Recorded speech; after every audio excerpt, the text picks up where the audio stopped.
Friends, आज आप सबकी इतनी रिक्वेस्ट पे मैं फुलिश टैक chapter 1 class 4th Collins publication का उसकी बुक एक्सरसाइज लेकर आई हूँ। ठीक है, सो स्टार्ट करते हैं फर्स्ट क्वेश्चन। ठीक है, फर्स्ट क्वेश्चन जो है ये आपको टेबल की फॉर्म में दिया गया है। इसके अंदर आपको जैक के बारे में बताना है कि जैक ने डे 1 से लेकर के डे 5 तक कौन कौन से काम करें, उसको क्या पे मिला यानी कि उसके बदले में उसको क्या मिला, उसके बाद क्या हुआ और उसकी मदर ने उसको उस चीज़ पे क्या एडवाइस किया।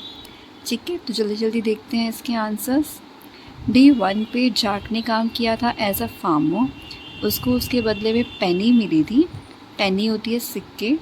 और उसके बाद क्या हुआ, उसने वो पेनी यानी कि जो उसको पैसे मिले थे वो उसने खो दिए। उसकी मदर ने उसको एडवाइस किया that he should have put it in his pocket, उसको अपनी पॉकेट में रखने चाहिए थे। डे टू पे उसने वर्क किया एज अ फार्मर। उसको उसके बदले में मिला जार ऑफ मिल्क, एक दूध का जार मिला। और हुआ क्या, उसके बाद मिल्क जो था सारा स्पिल हो गया यानी कि फैल गया उसकी पॉकेट में।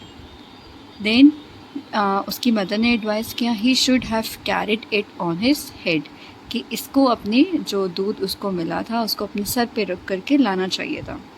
डे थ्री में अगेन उसने वर्क करा एज अ फार्मर और उसके बदले में उसको मिली ब्लॉक ऑफ चीज़ का बड़ा सा टुकड़ा मिला। और उसने नेक्स्ट क्या हुआ, जो चीज़ थी वो उसने सर पे रखी थी तो वो सारी मेल्ट हो गई और उसके बालों में भी लग गई। देन उसके बाद उसकी मदर ने एडवाइस किया that he should have carried it in his hands, कि चीज़ को कैसे लाना चाहिए था, अपने हाथों में लग के लेके आना चाहिए था।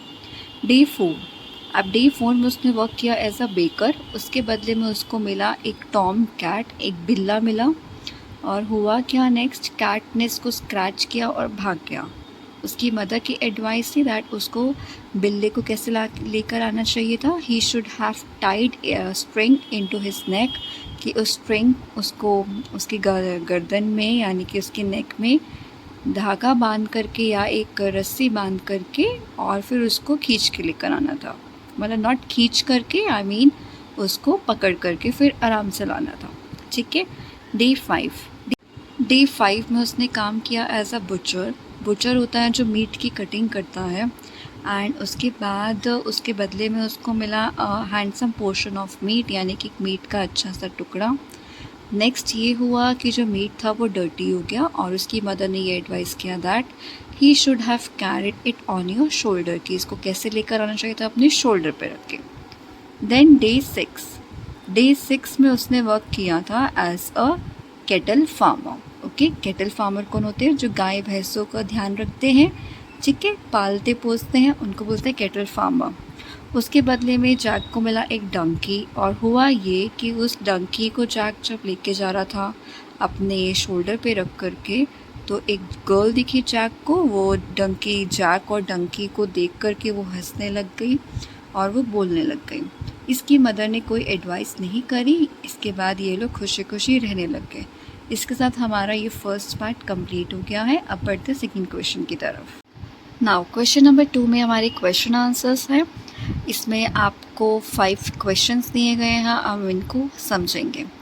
सो फर्स्ट क्वेश्चन है, what happened to the money that Jack earn by working at the farm, यानी कि उस पैसे को क्या हुआ जो जैक ने कमाए थे फार्म पे काम करके। तो इसका आंसर हम कैसे लिखेंगे, the money that Jack earn by working at the farm was lost when he was passing through a stream, यानी कि वो पैसे तो जैक ने कमाए थे फार्म पे काम करके वो खो गए थे जब वो स्ट्रीम यानी कि नदी के किनारे से जा रहा था। Second question, what happened to the jar of milk that Jack received for working with dairy farmer, उस जार ऑफ मिल्क का क्या हुआ जो जैक को मिला था जब वो डेयरी फार्मर के पास काम करता था। तो इसका आंसर क्या लिखेंगे हम, the jar of milk that Jack received for working with dairy farmer is spilled because he had put it in his pocket, जो जार था मिल्क का वो फैल गया था, आई मीन उसका जो सारा दूध था वो फैल चुका था बिकॉज जैक ने उसको अपने पॉकेट में रख दिया था। Question number 3, what happened to the large tom cat that Jack received for working with the baker, क्या हुआ उस बड़े से बिल्ले का जो जैक को मिला था बेकर के पास काम करके। तो इसका आंसर कैसे लिखेंगे, The large tom cat that Jack received for working with the baker had started scratching him so much that he was forced to let it go. इसका मतलब कि जो बड़ा सा बिल्ला था जो जैक को मिला था बेकर के पास काम करके, उसने उसको स्क्रैच करना इतना तो स्टार्ट कर दिया कि जैक को उसको जाने देना पड़ा. Question number 4. What happened to the donkey that Jack received for working with kettle farmer? क्या हुआ उस डंकी का जो जैक को मिला था केटल फार्मर के पास काम करके. The donkey that Jack received by the kettle farmer for his trouble का मतलब होता है काम.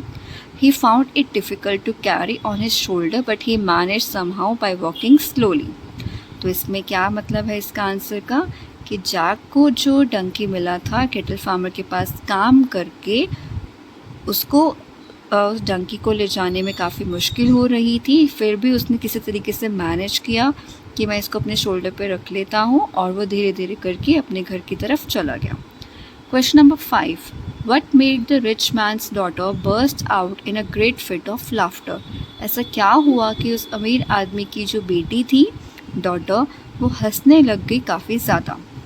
इसका आंसर है When Jack was walking with donkey on his shoulder with its legs up in the air, this made the rich man's daughter burst out in great fit of laughter when she saw this comical scene.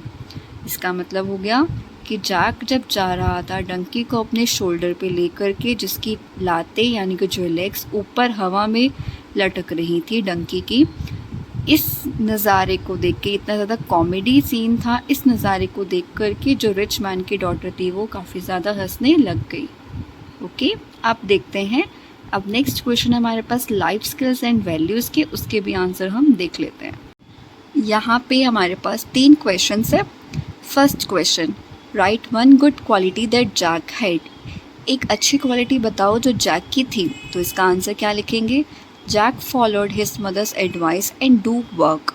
Jack क्या करता था? Jack की अच्छी quality ये थी, अच्छी खासियत ये थी कि जैक हमेशा अपनी मम्मी की बात मानता था, उनका एडवाइस मानता था और हमेशा उसी के बाद काम करता जो वो कहती थी. Second question, do you find this story funny? Give reason for your answer. क्या आपको ये स्टोरी फ़नी लगी, कॉमेडी लगी? तो उसका रीज़न दो. तो हम क्या लिख सकते हैं? ये ऐसे क्वेश्चन है जिसको आप अपने तरीके से आंसर फ्रेम कर सकते हैं. जो मेरा पर्सपेक्टिव है मैंने इसमें वो डाला है. ओके, अगर आपको ये स्टोरी फ़नी लगी तो आप इसमें यही आंसर लिख सकते हैं. अगर आपको फ़नी नहीं लगी तो आप अपना लिख दीजिए. ओके, सो इसका आंसर ये है, yes the story is funny because Jack does silly things. हाँ, ये स्टोरी फ़नी है क्योंकि जैक बहुत ही सिली हरकतें करता था. Next question, why do you think Jack do such foolish acts one after the other? What would you have done in his place? आपको ऐसा क्यों लगता है कि जैक एक के बाद एक इतनी फुलिश बुद्धू जैसी हरकतें क्यों करता था? अगर आप उसकी जगह होते तो आप क्या करते? तो इसका आंसर हम क्या लिखेंगे? Jack do funny acts one after the other because he did not use his mind and I would have use my mind if I was at Jack's place. Jack बहुत फ़नी हरकतें करता था एक के बाद एक क्योंकि वो अपना दिमाग नहीं यूज़ करता था. वो अपनी मम्मी की बात को मानता था. ये नहीं देखता था कि मेरी मम्मी ने कोई भी बात जो बोली है वो किस वजह से बोली है. ओके, एंड अगर हम होते, यानी कि अगर हम जैक की जगह होंगे तो हम क्या करते? अपना दिमाग यूज़ करते. ओके, सो इसके साथ हमारा फुलिश जैक की क्वेश्चन आंसर्स डन हो गए हैं. Okay, and thank you so much इतना अच्छा रिस्पॉन्स देने के लिए इस चैप्टर को. आपको किसी भी चैप्टर के क्वेश्चन आंसर्स चाहिए होते हैं तो मैंने टेलीग्राम पे एक चैनल बना रखा है माय ट्यूटर्स के नाम से. आप उसको ज्वाइन कर सकते हैं. मैं उसका लिंक नीचे डिस्क्रिप्शन में दे दूँगी. आप वहाँ पे जाइए और उसमें क्लिक करिए. मैं सारे क्वेश्चन आंसर्स वहाँ पे चैप्टर वाइज अपलोड कर दूँगी, जो चैप्टर्स मैं वीडियो में कवर करूँगी. Okay, thank you so much for watching the video. Take care.